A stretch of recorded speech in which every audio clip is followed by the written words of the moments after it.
প্রধানমন্ত্রী নরেন্দ্র মোদী শুক্রবার নিজের সংসদীয় কেন্দ্র বারাণসীতে যান। বারাণসীতে গিয়ে প্রথমে জেলা প্রশাসনের সাথে বৈঠক করেন প্রধানমন্ত্রী। এই বৈঠকে উপস্থিত ছিলেন পুলিশ কমিশনার, বিভাগীয় কমিশনার, বারাণসী জেলা শাসক সহ প্রশাসনের শীর্ষ আধিকারিকেরা।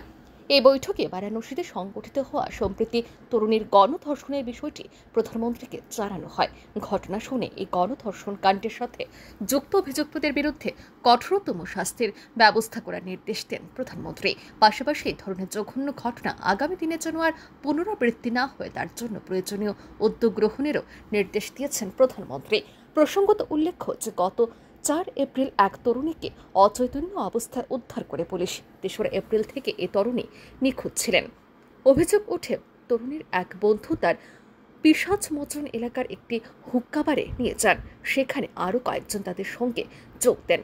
নির্যাতিতার অভিযোগ সেখানে পানীয়ের সঙ্গে মাদক মিশিয়ে তাকে খাইয়ে দেওয়া হয়। এরপর শিগরা এলাকায় কয়েকটি হোস্টেলে নিয়ে গিয়ে 7 দিন ধরে 23 জন মিলে তরুণীকে গণধর্ষণ করে বলে অভিযোগ। গণধর্ষণের ঘটনায় জড়িত অভিযুক্ত 23 জনের মধ্যে পুলিশ এখন পর্যন্ত 9 জনকে গ্রেফতার করেছে। বাকিদের জালে তুলতে তল্লাশি চালিয়েছে পুলিশ। এই চাঞ্চল্যকর গণধর্ষণের ঘটনাকে কেন্দ্র করে গত কয়েকদিন ধরেই বারাণসীতে জনমনে তীব্র ক্ষোভের আবহ তৈরি হয়েছে।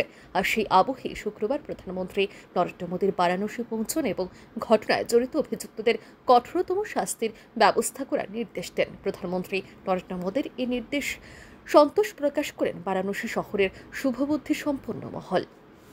ব্যুরো রিপোর্ট, আর নিউজ।